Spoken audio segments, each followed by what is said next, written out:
day everyone, my name is Loie J. Strada from MSUPS 1 and today I am going to perform assessing the breast and axillae. So, adequate breast and axillae examination is performed by careful inspection and palpation. This requires a routine planned procedure with several changes in the patient's position and of course the meticulous palpation of the entire extent of the breast and axillae. So the purpose of this is to determine if the breast and axillae are normal or abnormal. So prior to the conduct of the procedure, I am going to close the door to secure patient's privacy. I am going to provide an adequate lighting and adjust room temperature for patient's comfort.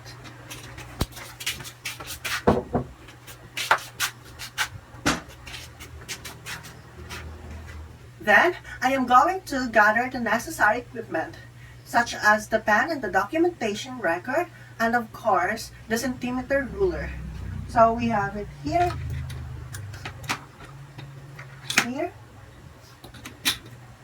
and here.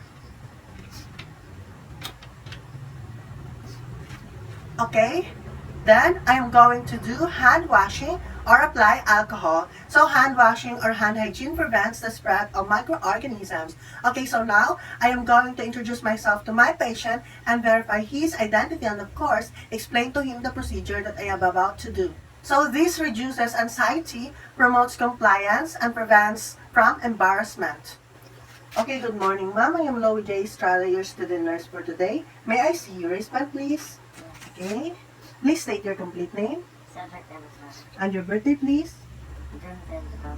Okay, so now I am going to assess your breast and axillae. Is it okay with you? Okay. So first, inspect the breast by skin condition and also the size, symmetry, and the contour or shape. So this helps understand the normal look of the breast. Okay, ma'am, so I am going to inspect your breast. Is it okay with you? Okay, so now I am going to provide you an adequate assessment and please straighten your back. Okay, please relax. So, assuming that the head of the bed is already in its 90 degrees. Okay, okay. So ma'am, I am going to take off your clothes. Is it okay with you? Okay.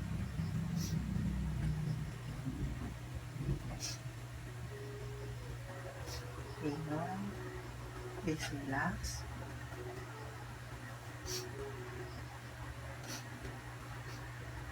Okay, so assuming that my patient is a female, of course, I am going to inspect her breast for skin condition, size, symmetry, and of course the contour or the shape. So,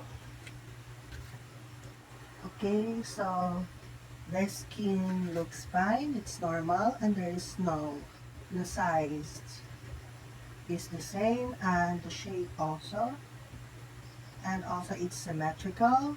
Okay, that's good. Okay, then I am going to inspect the nipples and the areola for size, shape, and symmetry, the color, surface, shape, characteristics, and any masses, lesions, or discharges. So this is to thoroughly examine the breast and identify if there are any problems. Okay, so the nipples looks good, it's fine. Okay, the size looks the same and the shape also. They are symmetrical. It's free of lesions. The color also is the same. Okay, that's good. Okay, ma'am, please relax. Straighten your back. Okay. Okay, so now I am going to ask my client to raise her arms over her head and place it behind her back. So this enables the examiner to evaluate the breast in a variety of situations. Okay, ma'am, can you please raise your hand over your head? Okay. Okay, that's good.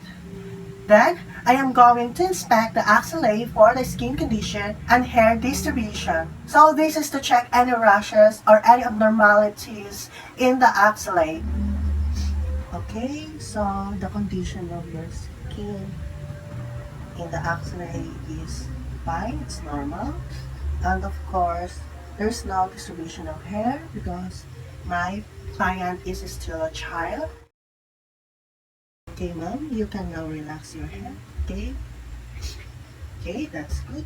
Then I am going to inspect my patient in a sitting with arms at the sides. Okay? Your breast and of course your axilla. Okay, ma'am, can you please raise your arms overhead like this one? Okay? Okay, so the okay, so the breast looks fine and the axilla also. It's symmetrical. Okay, you can put it in a normal position now.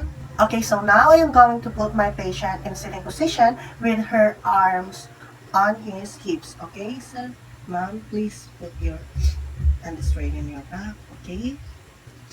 Okay, it's also the same. It's symmetrical. There's no lesions on the distribution is equal. Okay, you can now relax ma'am. Okay, so now I am going to put my patient in a lean position. Okay, please ma'am, lean. Okay, okay, that's good. Okay, it's symmetrical also. Okay, okay ma'am, you can now relax. Okay, so now I am going to put my patient in a supine position with a pillow on her back. So I am going to examine her. Okay, ma'am, you can now lie down. Okay. So I have already put the pillow on his back. So now I am going to examine her. Okay. Please relax, ma'am. Okay, so the breast looks symmetrical.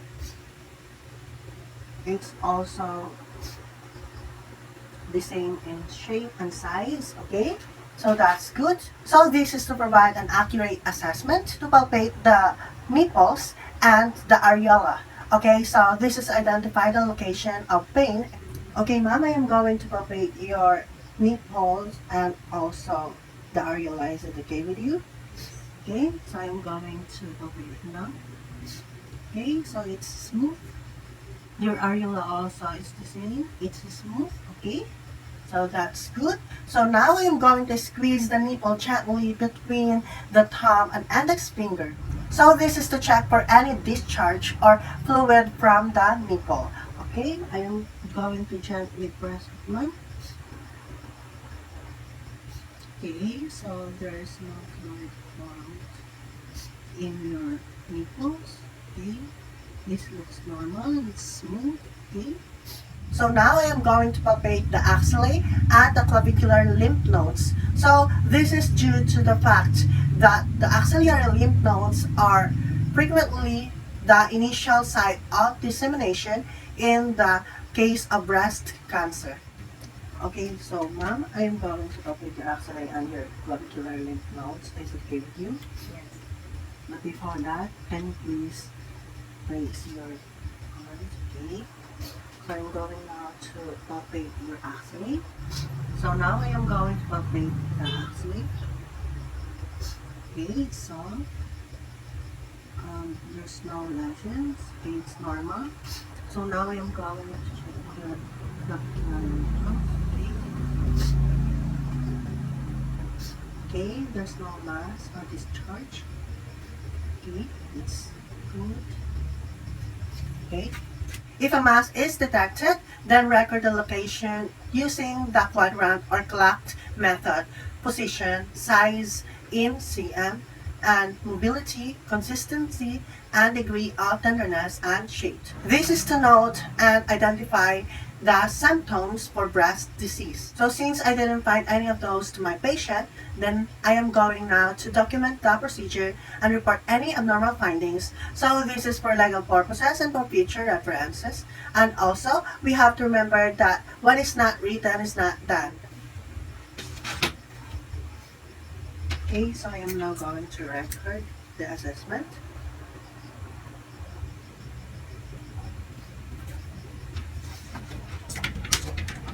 Okay, ma'am, thank you for participating.